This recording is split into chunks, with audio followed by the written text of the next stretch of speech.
Allohga bo'lgan ishonch, hayot ne'mati, qalb xotirjamligi, ko'zlar quvonchi, saodat manbai kuyi. Xotirjamlik va farovon hayotni istagan banda, Allohga bo'lgan ishonching qani? Pokiza juftni istagan yigit, Allohga bo'lgan ishonching qani? Saodatli kunni istagan banda, Allohga bo'lgan ishonching qani? Qarzdor banda, Allohga bo'lgan ishonching qani? Musibatlarni boshidan ko'tarishga bandalar, Allohga bo'lgan ishonchimiz qani? Gunohkor bandalar, gunohlarni kechirishiga bo'lgan Allohga bo'lgan ishonchimiz qani? Bizga mana shu ishonch naqadar kerak shu kunlarda. Suv bilan havodan ko'ra zarurroq bo'lgan ishonch. Bizda shu ishonch bormi? Axir Alloh menga duo qilinglar, ijobat qilaman degan, ishonmaymizmi? Allohdan ko'ra rostgo'yroq kim bor? Axir Parvardigorimiz Alloh tanglik, kambag'allikdan keyin yengillik, boylikni ham paydo qilib degan so'zga ishonch qani? Tanglik, mashaqqatdan keyin kenglikni ham, boylikni ham beraman deyapti Alloh. Ishonmaymizmi? Ishonaylik birodarlar. Tushkunlikka tushmaylik. Har xil gaplarga quloq solavermaylik. Peshonamizga Alloh yozganini oshcha narsa bo'lmaydi. Chunki hakimlardan biri aytgandek, yozilgan bo'lsa qayoqqa qoching? Yozilmagan bo'lsa nimadan qo'rqing? Yozibdimi? Qayoqqa borsam yetib boradi o'sha narsa. Yozilmabdimi? O'tga tashlasa o't kuydirmayapti. Pichoq torsa pichoq kesmayapti. Suvga tashlasa oqizmayapti. Sahroda o'lmayapti. Chunki nima qilmagan? Yozmagan. Qani shunga ishonch. Parvardigor qalblarimizda o'zingga bo'lgan muhabbatni sobit qilgin. O'zingga bo'lgan ishonchimizni, tavakkulimizni mustahkam va quvvatli qilgin. O'zingni zikring, shukringlarni hidoyat qilgin. O'zingga ro'baro bo'ladigan kunimizda og'zimizdan chiqqan oxirgi so'zimiz la ilaha illalloh Muhammad Rasululloh kalimasi bo'lishini nasib etgin. Agar shuni ham Alloh xohlamagan bo'lsa ayta olmaymiz. Alloh taolo siz bilan bizni mahzun bo'lmaslikka buyuradi. Alloh taolo siz bilan bizni o'ziga tavakkul qilishlikka buyuradi. G'am, qayg'u, huzn insonga nima olib keladi? Alloh taolo siz bilan bizni man qilgan ish. Mahzun bo'lma. Hech qachon mahzun bo'lma. Chunki qayg'u seni o'tmishingdan bezovta qilib, kelajakdan xavotirga soladi. Oqibatda bugungi kuningni yo'qotasan. Hech qachon mahzun bo'lma. Chunki qalb qayg'u bilan ovora bo'lib, ruhing so'nib, yuzing nuri ketadi. Orzu umidlaring yo'q bo'ladi. Ey mo'min banda, mahzun bo'lma. Chunki qayg'u dushmaningni xursand qilib, do'stingni mahzun qiladi. Qayg'u sababli haqiqatlarni ko'ra olmay qolasan. Mahzun bo'lma. Chunki qayg'u qazoy qadorga norozilik, ne'matga esa nonko'rlik bo'ladi. Mahzun bo'lma. Chunki qayg'u, g'am yo'q qolgan narsani qaytarmaydi.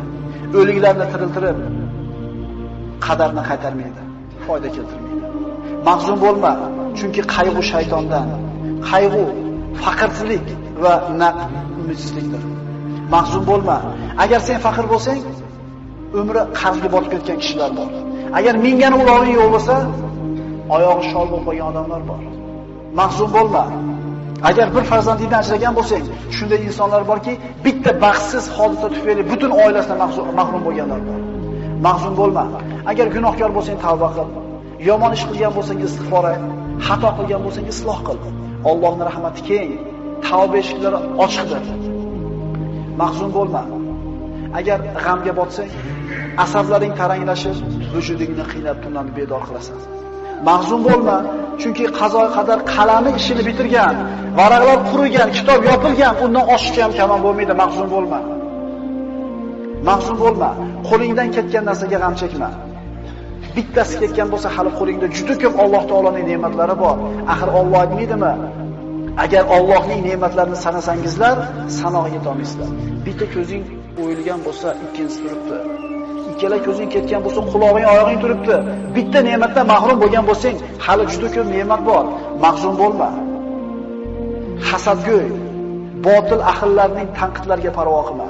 Chunki ularning so'zlariga sabr qilishda senga ajr mukofot bor. Seni tanqid qilishlari seni qadringni belgilaydi. Axir odamlar o'lik itga so'z otmaylar-ku. Doim istig'forda bo'l. Chunki Parvardigoring tavbalarni qabul qilguvchidir. Alloh aytadi istig'for etgan bandalarga: Parvardigoringiz Allohdan mag'firat so'ranglar. Albatta u o'ta mag'firatli bo'lgan zotdir. Shunda ustlaringizga osmondan yomg'ir yog'dirur. Sizlarni moli dunyo, bola chaqa bilan madad berur, hamda sizlarga bog' bo'stonlarni berur. Istig'for etgan bandaning ustidan yomg'ir yog'adi. Bog'irog'i, bola chaqasi, moli dunyosi ko'p bo'ladi. Faqat ishonishlik kerak bunga. Mahzun bo'lma. Kasallik albatta ketadi. Musibatlar albatta ko'tariladi. Gunohlar kechiriladi, qarzlar uziladi, mahbuslar ozod bo'ladi. G'oyiblar, ketganlar albatta qaytib keladi. Osiylar tavba qiladi, albatta yomonlar jazosini oladi. Mahzun bo'lma. Mahzun bo'lma. Modomiki odamlarga yaxshilik qilar ekansan, albatta mushkullalaring hal bo'ladi. Chunki odamlarga yaxshilik qilishlik inson o'zining mushkullarini hal bo'lishiga sabab bo'ladi. Mahzun bo'lma. Chunki sen qilgan bitta hasanat uchun 10 dan tortib 700 gacha ajr beriladi. Balki undan ham ko'proq. Lekin qilgan gunohinggacha bittagina jazo beriladi. Mahzun bo'lma. Senda eng katta ne'mat bor. Chunki sen tavhid kalimasini aytganlardansan. Ahli qilasan, musulmonsan, qo'lingni duoga ko'targan kishilardansan. Sen mahzun bo'lma. Mahzun bo'lma, chunki sen hayotning yengil og'ir, issiq sovuq, faqir boy holatida ham foyda ustasan. Rasul aytgan-ku, mo'min ishi ajablanadi. Qanaqa kun kelmasa uni foydasiga. Yaxshi kun esa Allohga shukr qiladi, savob oladi. Mashaqqatli kun kelsa sabr qiladi, yana savob oladi. Bu faqat kimga berilgan? Mahzun bo'lmaydi musulmon odam. Mahzun bo'lma. Axir senda Qur'on bor, zikr, duo bor. Axir senda namoz, amri ma'ruf, sadaqa, boshqa savobli amallar bor. Boshqalarda yo'q bu narsa.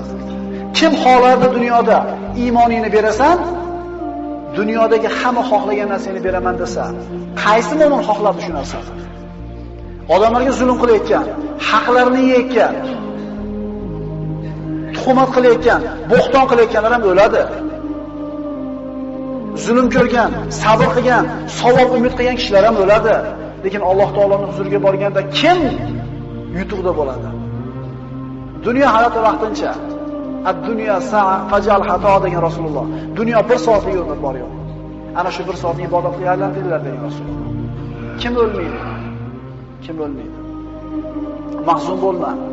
Axir qora bulutlarni tarqaganini, qorong'i tunni yorishganini, shamollarni to'xtaganini ko'rmaganmisan? Inshaalloh mashaqqatlaring rohatga, hayoting yorug'likka, kelajaging ne'matga to'lib boradi. Inshaalloh. Mahzun bo'lma. Agar oldingda chora qolmasa, yo'llar berkilib, umidsizlik bostirib kelsa, yo Alloh degan. Mahzun bo'lma. Agar musibat, baxtsizlik, xavotir kelsa, yo Alloh degan.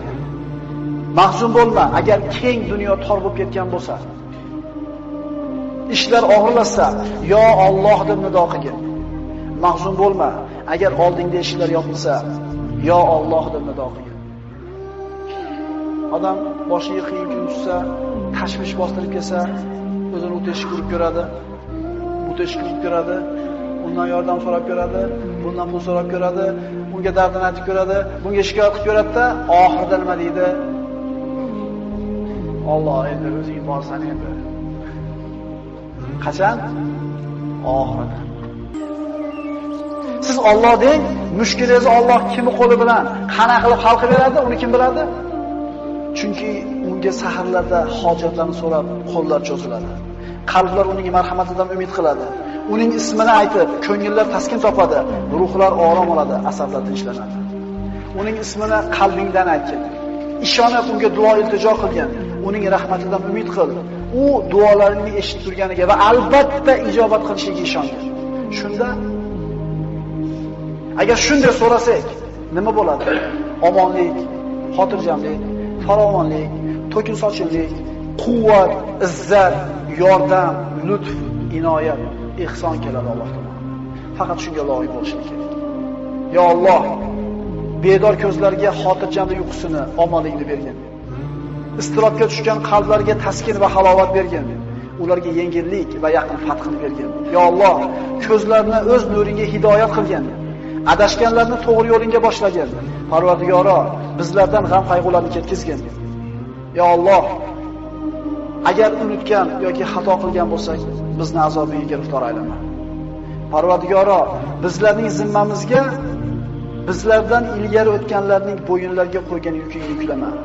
Bizlardan tashvishli iztiroblarni ketkizgin. Xavf va xatardan yolg'iz o'zingdan panoh so'raymiz.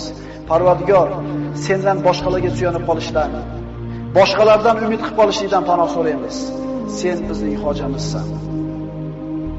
Yengil kunimizda, og'ir kunimizda, tashvishli xotirjam kunimizda Allohga o'ziga ishonaylik.